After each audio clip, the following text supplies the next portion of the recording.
पिछले लेक्चर में आयत नंबर 44 का एक हाशिया रह गया था, वो पढ़ लेते हैं पहले। और थोड़ी कीमत के बदले में मेरी आयतों को फरोख्त ना करो, और जो लोग अल्लाह ताला के नाजिल करदा अहकाम के मुताबिक फैसला ना करें तो वही लोग काफिर हैं। हाशिया नंबर बन रहा है 67। ठीक है, मुफस्सिर लिखते हैं कि इस आयत में लिखा हुआ है जो लोग अल्लाह ताला के नाजिल करदा अहकाम के मुताबिक फैसला ना करें वो काफिर हैं। अगली आयत में, ठीक है, 45 में है कि ऐसे लोग जालिम हैं। फिर आयत नंबर 47 में है ऐसे लोग फासिक हैं। एक ही जुर्म की 3 मुख्तलिफ सजाएं। क्यों? कहते हैं कि इसके जवाब में मुफस्सिर लिखते हैं कि जो लोग अल्लाह ताला के अहकाम का इनकार करते हैं, उनके मुताबिक फैसला नहीं करते, वो काफिर हैं। तफसीर बेजावी में है क्योंकि इनकार का ताल्लुक दिल और अकीदे के साथ है, और जो लोग दिल से ही तस्दीक नहीं करते, दिल से नहीं मानते, इसके कुफर में कोई शक ही नहीं है। अलबत्ता जो अहकाम खुदाबंदी से इनकार तो नहीं करते मगर अमलन नाफरमानी करते हैं तो वो जालिम और फासिक हैं, और अपनी नाफरमानी के मेयार के मुताबिक सजा के मुस्तहिक होंगे, मगर वो काफिर नहीं हैं क्योंकि वो दिल से अहकाम खुदाबंदी की तस्दीक करते हैं। ठीक है, कहते हैं कि यहाँ पे ना जो अल्लाह ताला के अहकामात को नहीं मानते उन लोगों के लिए मुख्तलिफ वर्ड यूज हुए हैं ना। बाज दफा कहा गया है कि वो लोग जालिम हैं, बाज दफा कहा गया है कि वो काफिर हैं, और बाज औकात ये भी कहा गया है कि वो फासिक हैं। कहते हैं जब जुर्म एक है कि मतलब जुर्म एक है कि वो अल्लाह के अहकामात को नहीं मानते, तो फिर सजाएं जालिम वाली भी, फासिक वाली भी और काफिर वाली भी क्यों? तो जवाब में मुफस्सिर यहाँ पे लिखते हैं कि जो लोग अल्लाह ताला के हुक्म के मुताबिक फैसला नहीं करते ना, वो काफिर हैं। क्योंकि देखिए, किसी भी बात को मानने के लिए ना बंदे का दिल उस चीज को माने तब बंदा कोई काम करता है, और अकीदे के साथ इसका ताल्लुक होता है। और जो बंदा उस चीज पे अमल नहीं कर रहा ना, तो उसका मतलब ये है कि शायद उसका दिल ही नहीं मान रहा इस काम के लिए। और अगर वो दिल से ही नहीं मान रहा तो यकीनन वो काफिर है। अलबत्ता कुछ लोग ऐसे हैं जो अल्लाह ताला के अहकाम को मानते हैं। अब देखें, जैसे बहुत से लोग हैं जो नमाज नहीं पढ़ते हैं, उनको पता है कि नमाज फर्ज है लेकिन वो पढ़ते नहीं है, तो वो मतलब जालिम हैं, लेकिन हम उनको काफिर नहीं कह सकते क्योंकि वो अल्लाह के हुक्म को मानते हैं, सिर्फ उस पर अमल नहीं कर रहे, तो इसलिए हम उनको जालिम कह सकते हैं, फासिक कह सकते हैं। और कहते हैं कि ऐसा नहीं है कि हम बिल्कुल ही उनको छोड़ दें कि ठीक है वो जो करते रहे। कहते हैं उनको उनकी नाफरमानी की वजह से उनके मेयार के मुताबिक सजा दी जाएगी। अब देखें, वो लोग अल्लाह के हुक्म को मानते तो है ना, सिर्फ उस पर अमल नहीं कर रहे, तो उनको अमल ना करने की सजा दी जाएगी, मानने की वजह से नहीं सजा दी जाएगी। और ना ही हम उनको कह सकते हैं कि अगर कोई बंदा नमाज नहीं पढ़ा तो हम डायरेक्ट कह दें हाँ जी ये अल्लाह के हुक्म को नहीं मानता तो ये काफिर है। ऐसा नहीं है, बल्कि हम ये कह सकते हैं कि वो जालिम है, क्योंकि वो दिल से तो अहकाम खुदाबंदी की तस्दीक करता है ना, सिर्फ उस बात पर अमल नहीं करता। ठीक है, आगे आयत नंबर शुरू हो रही है 45। आयत नंबर 45 में सजाओं, उनके कसास और उसके बदले के बारे में बात हो रही है। आयत पढ़ते हैं, बिस्मिल्लाहिर्रहमानिर्रहीम। वकतबना, और हमने लिख दिया है, अलैहिम, उनके लिए, या उसमें, फीहा, उसमें, वकतबना अलैहिम फीहा, और हमने, यहाँ पे यहूद की बात हो रही है, और हमने यहूद के लिए तो रात में ये हुक्म लिख दिया है, अन्नन नफ्सा, के जान के बदले, या अन्नन नफ्सा, जान, बिल नफ्सी, जान के बदले, वल आईना, और आंख, बिल आईनी, आंख के बदले, वल आंफी, और नाक, बिल अनफी, नाक के बदले, वल उजुनी, और कान, बिल उजुनी, कान के बदले, वसिन्ना, और दान, बिल सिन्नी, बिसिन्नी, दान के बदले, वल जुरूहा, किसास, और फिर जख्मों के लिए, जरूह कहते हैं जख्म को, वल जरूहा, और जख्मों के लिए किसास, किसास है। यहाँ पे हमारा हाशिया बन रहा है, हाशिया नंबर 68। ठीक है, यहाँ पे मुफस्सिर लिखते हैं कि सैकड़ों साल गुजर गए हैं और वो तौरात में बहुत ज्यादा हज़फ और इजाफा भी हो गया, यानी इतना टाइम गुजर गया और तौरात में बहुत ज़्यादा तब्दीलियाँ जैसी बातें हो गई हैं। इसके बावजूद कुरान मजीद ने तौरात की जिस आयत का हवाला दिया है, वो आज भी तौरात में कई मकामात पर मौजूद है और ये कुरान मजीद के सच्चा और बरहक होने की बहुत मजबूत दलील है। चुनाचे बाइबल में लिखा है कि हर कातिल को ज़रूर कत्ल किया जाए। यानी यहाँ पे बात वो ये कर रहे हैं कि देखिए यहाँ पे तौरात और इंजील में इतनी ज़्यादा तब्दीलियाँ हुई हैं ना, लेकिन ये एक ऐसी आयत है जो अभी तक वहाँ बिल्कुल महफूज है और बाइबल में भी ये बात मौजूद है कि हर कातिल को ज़रूर कत्ल किया जाए, यानी जान के बदले जान। किसी को ज़ख्मी करने की सज़ा ये है कि उसे भी उसी तरह ज़ख्मी किया जाए, यानी उस तोड़ने के बदले उस तोड़ना, आँख के बदले आँख, दाँत के बदले दाँत, जैसा कोई किसी का नुकसान करे वैसा ही उसे नुकसान पहुंचाया जाए।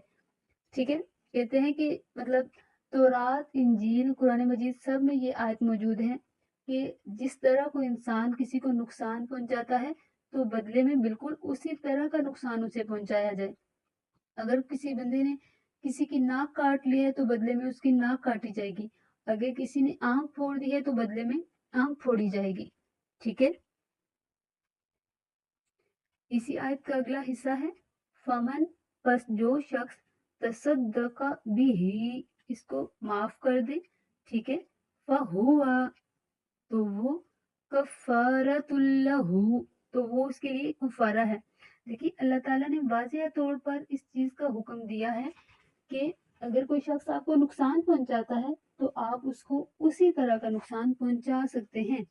लेकिन यहाँ पे साथ ही अल्लाह ताला ये भी फरमा रहा है कि अगर अगर कोई शख्स बदला नहीं लेता तो उसको माफ कर देता है, तो वो जो उसके जिस इंसान जो मजलूम है ना, जिसने किसास लेना है और वो किसास नहीं लेता बल्कि उस इंसान को माफ कर देता है, तो वो उस इंसान के लिए गुनाहों का कुफारा है, यानी इस नेकी के बदले उसके गुनाह माफ कर दिए जाएंगे। यहाँ पे मुफस्सिर लिखते हैं कि अगर वो बदला लेने की बजाय ना अपने हक को माफ कर दे तो ये अजर सवाब का मौजब है, यानी उसकी वजह बनता है और माफ करने वाले के गुनाहों का कुफारा बन जाता है। इसी तरह हजूर नबी करीम सल्लल्लाहु ताला अलैहि वसल्लम ने फरमाया, जिस शख्स के जिस्म में कोई जख्म लगाया गया और वो इसको सदका कर दे, यानी जख्म लगाने वाले को माफ कर दे, तो अल्लाह ताला इस सदका के बराबर उसके गुनाह मिटा देता है। ठीक है, वही बात हो रही है कि बेशक हर चीज अल्लाह ताला इस चीज की इजाजत देता है कि अगर कोई आपको जख्म पहुंचाए तो आप उसको जख्म पहुंचाएं, ठीक है, आप बदला ले सकते हैं। लेकिन इसके बावजूद अल्लाह ताला फरमाता है कि अगर आप उसको माफ कर देते हैं ना, तो आपने जो गुनाह किए हुए हैं, आपके उन गुनाहों का ये कुफारा बन जाएगा, यानी आपके गुनाह माफ हो जाएंगे। ठीक है, और यूं समझें कि ये एक किस्म का आपकी तरफ से सदका है और उस सदके के बराबर आपको सवाब दिया जाएगा। ठीक है, इसी आयत आयत नंबर 45 का हम पढ़ रहे हैं, थोड़ा सा हिस्सा रह गया है। वमन लम, और जो लोग, वमन और जो लोग लम यहकुम, नहीं फैसला फरमाते, बिमा, उसके मुताबिक, जो अंज़लल्लाहु, जो नाजिल किए हुक्म अल्लाह ताला ने, फाउलाइका, बस यही लोग, हुमुल जालिमून, यही लोग जालिम हैं। कहते हैं इसके बावजूद कुछ लोग, जो लोग अल्लाह ताला के हुक्म के मुताबिक फैसला नहीं करते हैं, तो वो लोग क्या हैं, जालिम हैं। साथ ही आयत नंबर 46 का थोड़ा सा हिस्सा हम पढ़ेंगे जो हाशिया नंबर 17 में ऐड होगा। वकफ़ैना, और हमने नबियों के बाद, आयत नंबर 46 हम पढ़ रहे हैं।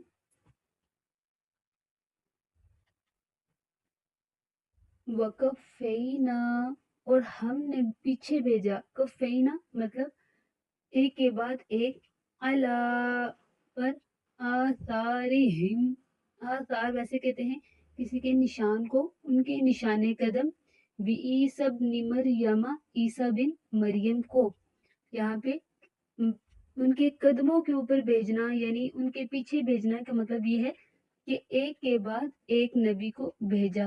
ٹھیک ہے, ترجمہ ہے اور ہم نے ان نبیوں کے بعد عیسیٰ بن مریم کو بھیجا. مفسر لکھتے ہیں کہ بنی اسرائیل میں انبیاء کرام علیہ السلام کی آمد کا سلسلہ جاری تھا.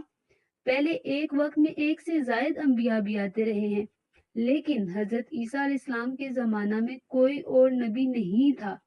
آپ انبیاء بنی اسرائیل کے آخر میں تشریف لائے اور اپنے سے پہلی کتاب یعنی تورات کی تصدیق کی کہ وہ بھی اللہ تعالیٰ کی سچی کتاب ہے. ٹھیک ہے, کہتے ہیں کہ بنی اسرائیل میں ایسا بھی ہوا ہے کہ ایک وقت میں 2 نبی بھی آئے ہیں. ٹھیک ہے, مطلب اور مسلسل آمد ہوتی رہی ہے نبیوں کی. وہ نشان قدم پہ بھیجنے کا مطلب یہی ہے کہ ایک کے بعد ایک نبی آتا رہا ہے. لیکن جس وقت حضرت عیسیٰ علیہ السلام ٹھیک ہے نبی بنے, اس وقت وہ صرف اکیلے نبی تھے. ٹھیک ہے, اور کوئی نبی نہیں تھا. آپ بنی اسرائیل کے جو آخری نبی تھے نا, ان کے فوراً بعد آپ تشریف لائے. تو کہتے ہیں کہ آپ نے اپنی سے جو پہلی کتاب تھی تورات, اس کی آپ نے تصدیق کی کہ وہ بھی اللہ تعالیٰ کی سچی کتاب ہے.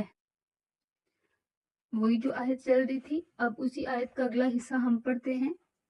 مصدقا لما, تصدیق کرنے والی ہے, لما اس کی جو بین یدیہ اس سے پہلے, من التوراتی تورات سے یا توریت سے, تورات بھی کہتے ہیں, توریت بھی پڑھا جاتا ہے, اس سے پہلے.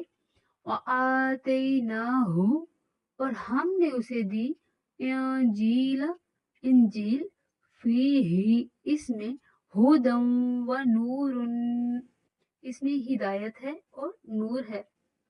ومصدقا لما اور تصدیق کرنے والی ہے اس کی, بین یدیہ اس سے پہلے, من التورات تورات سے, وہدن اور ہدایت, وہدن وموعظۃ للمتقین اور ہدایت ہے, موعظۃ یعنی موز ہے, نصیحت ہے, للمتقین پرہیزگار. یہاں پہ آیت مبارکہ کا ترجمہ اس طرح ہے, اور جو اپنے سے پہلے کی کتاب یعنی تورات کی تصدیق کرنے والے تھے, اور ہم نے ان کو انجیل عطا فرمائی جس میں ہدایت اور نور تھا, اور وہ بھی اپنے سے پہلے کی کتاب یعنی تورات کی تصدیق کرنے والی تھی. یہ انجیل پرہیزگاروں کے لیے ہدایت اور نصیحت ہے. ٹھیک ہے, یہاں پہ حاشیہ نمبر 71 بن رہا ہے. اللہ تعالیٰ نے حضرت عیسیٰ علیہ السلام کو انجیل عطا فرمائی, اور وہ بھی تورات کی طرح سراپا نور اور ہدایت تھی. جس طرح تورات اپنے وقت کے لوگوں کے لیے ہدایت کا ذریعہ تھی, اسی طرح انجیل کے نزول کے بعد اب یہی حیثیت انجیل کو حاصل ہو گئی ہے. لہٰذا اب سب لوگ انجیل پر ایمان لائے ہیں. یعنی تورات جب نازل ہوئی تو سب لوگوں نے تورات پر ایمان لانا تھا, اور جب انجیل نازل ہوئی تو سب لوگ انجیل پر ایمان لے آئیں اور اس کے احکام کے مطابق فیصلہ کریں. اور انجیل کی تعلیمات میں سے ایک یہ بھی تھی کہ حضور نبی کریم صلی اللہ تعالیٰ علیہ وآلہ وسلم سچے نبی ہیں. جب وہ تشریف فرما ہوں تو ان پر ضرور بالضرور ایمان لایا جائے. اور جو لوگ انجیل والا حضور اکرم صلی اللہ تعالیٰ علیہ وآلہ وسلم پر ایمان نہ لائے, وہ دراصل اپنی انجیل کی تعلیمات سے انحراف کر رہا ہے. انحراف کہتے ہیں منہ موڑنا. ٹھیک ہے, کہتے ہیں کہ جس طرح تورات ہدایت کا سرچشمہ تھی, اسی طرح انجیل بھی ہدایت کا سرچشمہ ہے. اور جس طرح تورات میں حضور نبی کریم صلی اللہ تعالیٰ علیہ وآلہ وسلم کے فضائل بیان کیے گئے تھے, اسی طرح انجیل میں بھی سرکار کے فضائل بیان کیے گئے ہیں. ٹھیک ہے, اور وہ لوگ یہاں پہ انجیل والا سے مراد یعنی وہ انسان جو انجیل پر ایمان رکھتا ہے, ٹھیک ہے, انجیل کو مانتا ہے لیکن رسول اللہ کو نہیں مانتا, تو اس کا مطلب یہ ہے کہ وہ انجیل کو ہی نہیں مانتا, کیونکہ انجیل میں تو واضح سرکار کے فضائل لکھی ہے نا.